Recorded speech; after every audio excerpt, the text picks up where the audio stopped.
Bonjour, c'est Anne-Sandrine Di Girolamo au micro des Ondes de l'Imo, le podcast immobilier attentif et curieux.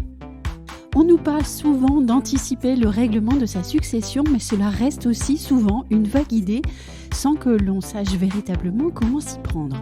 C'est le sujet du jour avec un outil formidable qui est la donation-partage. Vous ne savez pas comment cela fonctionne et cela vous intéresse? Eh bien, c'est tout de suite avec Antoine Leroux qui est notaire à Paris.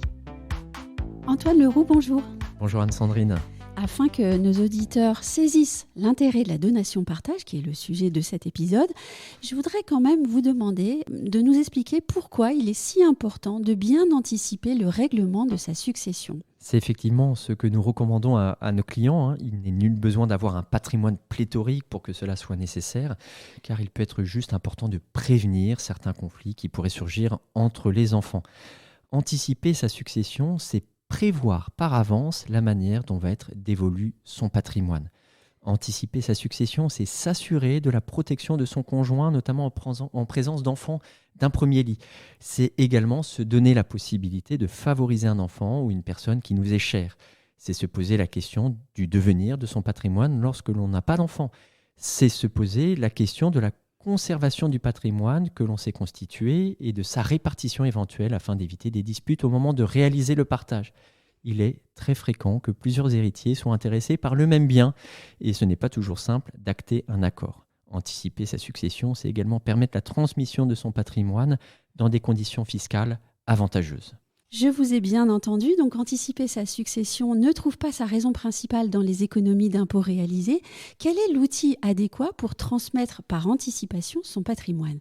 L'outil que nous privilégions quand cela est possible est la donation-partage, et cela pour plusieurs raisons que je vais développer.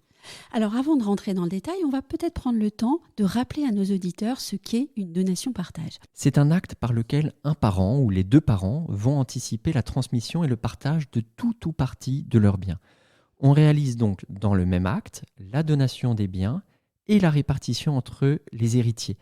On parle de partage d'ascendants quand celle-ci est faite au profit des enfants. Une donation-partage peut être au seul profit des enfants ou bien transgénérationnelle, c'est-à-dire en sautant pour une souche ou toutes les souches, les enfants, pour transmettre directement aux petits-enfants.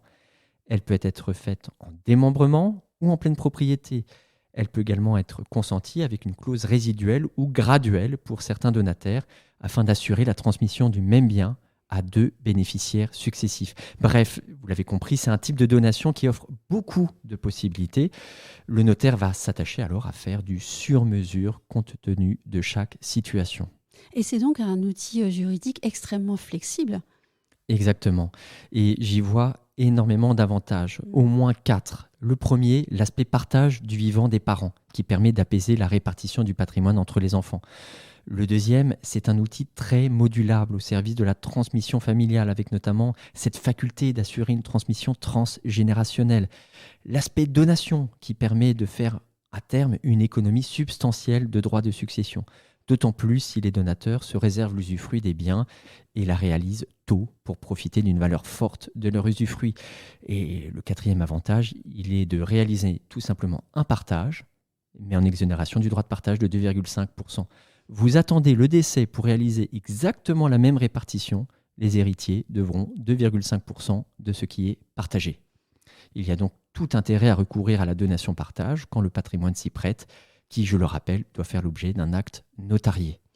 Vous avez parlé de partage. J'aimerais poser une question un peu pragmatique. Est-ce qu'il est possible de partager entre ses enfants un seul bien en attribuant une certaine quotité à chaque enfant? Puisqu'on a parlé tout à l'heure d'un outil flexible. Alors, est-ce qu'il est flexible à ce point-là ? Pas exactement, parce que la Cour de cassation l'a rappelé à plusieurs reprises, il n'est pas possible de recourir à la donation-partage si cela a pour conséquence de mettre les enfants en indivision sur un bien. En revanche, il est tout à fait possible de faire porter une donation-partage sur un seul bien, si le bien est attribué à un enfant, à charge pour lui de verser une soulte à l'autre enfant. On sait aussi que les situations de famille sont toutes différentes. Est-ce que, par exemple, on peut réaliser une donation-partage, cette fois-ci en excluant un enfant de l'opération ? À l'origine, non, et on a connu une évolution de la donation-partage, notamment en 1971. Avant, elle devait être faite entre tous les enfants. Aujourd'hui, une donation-partage peut concerner certains enfants, mais d'ailleurs également d'autres personnes que les enfants. Oui, Par ça, ailleurs, c'est important de le dire. Hein. oui, parce qu'en Oui. fait, on l'utilise très rarement dans ce cas de figure-là. Une donation-partage qui concerne tous les enfants ou certains d'entre eux n'est pas nécessairement égalitaire. Il est donc possible de prévoir des attributions inégales au terme de la donation-partage, et cela sans rétablissement de l'égalité au décès des donateurs. Et là, moi, je m'étonne. Je croyais que les enfants étaient réservataires et que la loi leur réservait une part minimale. Que se passe-t-il si un enfant n'est pas appelé à la donation-partage ou a reçu un lot inférieur aux autres ? C'est toute la subtilité et l'utilité de la donation-partage. Une donation-partage n'est pas une donation rapportable, c'est-à-dire que l'on ne la rapporte pas à la succession pour rétablir l'égalité entre les enfants. Néanmoins, les donations-partage, quand bien même elles ne sont pas rapportables à la succession, sont prises en compte pour le calcul global de la réserve héréditaire et de la quotité disponible. En principe, pour le calcul de la réserve héréditaire, il est tenu compte de la valeur des biens au jour de la donation. En revanche, on prendra en compte la valeur des biens au jour du décès lorsqu'un enfant n'a pas été alloti au terme de la donation-partage. En conséquence, l'héritier réservataire qui n'a pas concouru à la donation-partage et qui a reçu du coup un lot inférieur à sa réserve pourra exercer une action en réduction si et seulement si les biens existants appartenant au défunt à son décès sont insuffisants pour lui fournir sa part de réserve. Si tel est le cas, il percevra donc une indemnité de la part de ceux qui ont trop reçu, de telle manière à ce qu'en valeur, au moins, il ait bien sa part de réserve. C'est beaucoup plus clair. Cela dit aussi à quel point il est bon de se renseigner par avance auprès d'un notaire. Ça, c'était un petit aparté. Je reviens au sujet. Vous nous avez indiqué en préambule qu'une donation-partage pouvait être assortie pour un ou plusieurs donataires d'une clause résiduelle ou graduelle. De quoi s'agit-il ? Exactement. Et cela peut être très utile. Pour en comprendre l'intérêt, il faut d'abord comprendre de quoi on parle. Une donation avec clause résiduelle ou graduelle permet au donateur de prévoir la transmission d'un bien au profit de deux personnes successives. Exemple, X transmet un bien à A et au décès de A, ce bien reviendra à B. Et B sera réputé tenir ses droits de X, ce qui aura bien évidemment une incidence fiscale. On parle de donation résiduelle lorsqu'il n'est pas fait obligation au premier bénéficiaire de conserver le bien. Le second bénéficiaire ne recevra donc le bien que si le premier bénéficiaire ne l'a pas vendu. Et si elle est graduelle alors ? À l'inverse de la charge résiduelle, si la donation est graduelle, il est fait obligation au premier bénéficiaire de conserver le bien sa vie durant afin que le second bénéficiaire puisse le recueillir à son décès. Une libéralité graduelle est donc beaucoup plus contraignante. Pour autant, elle peut s'avérer très utile dans certains cas. En synthèse, je retiens donc, pour une donation résiduelle, il n'y a pas d'obligation de conservation du bien. Et pour une donation graduelle, on a une obligation de conservation du bien. Quel est l'intérêt de mettre une telle charge et dans quel cas de figure le conseillez-vous ? Vous avez tout compris, vous avez compris l'intérêt civil, prédéfinir dans l'acte de donation initiale deux bénéficiaires successifs d'un même bien. On va donc surtout utiliser ce mécanisme dans un schéma familial pour réorienter un bien d'une souche vers une autre souche. Je vais vous donner un exemple très simple.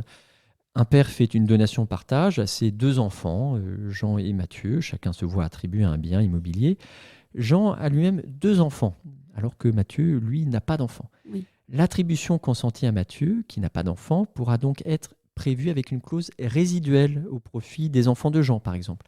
Il pourra jouir du bien sa vie durant, éventuellement le vendre, et ce bien ne reviendra aux enfants de Jean que si le bien n'a pas été vendu. On pourra utiliser la donation graduelle en présence d'un enfant porteur de handicap que l'on veut protéger, tout en garantissant que le patrimoine sera conservé dans la famille. Vous l'avez compris, il y a un intérêt civil, mais il y a également un intérêt fiscal. Pourquoi ? Parce que lorsque le gratifié de second rang reçoit le bien au décès du premier, celui-ci sera fiscalisé compte tenu de son lien de parenté avec le donateur initial. Il sera également déduit les éventuels droits de donation acquittés lors de la donation. On transmet un bien à deux personnes successives, mais avec au final une seule fiscalité. Et dans notre cas, les neveux et nièces de Mathieu recevront le bien en étant fiscalisés au taux de 20%, qui est le taux applicable entre grands-pères et petits-enfants, et non pas au taux de 45, ou s'il y avait la représentation successorale, ou au taux de 55, qui est le taux entre oncles et neveux. Et l'avantage est énorme et la différence est très sensible.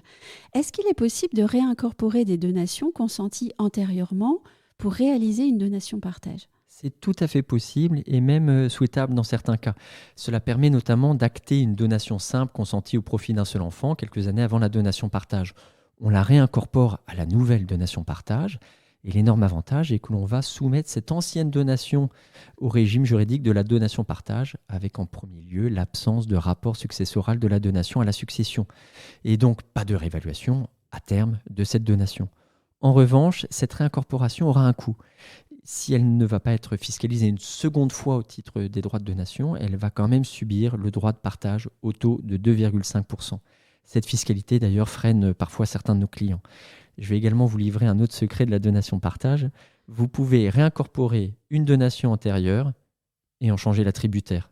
N'est-ce pas magique ? Vous avez donc saisi que la donation-partage est un outil flexible, modulable, extraordinaire au service de la transmission patrimoniale et de la gestion de patrimoine.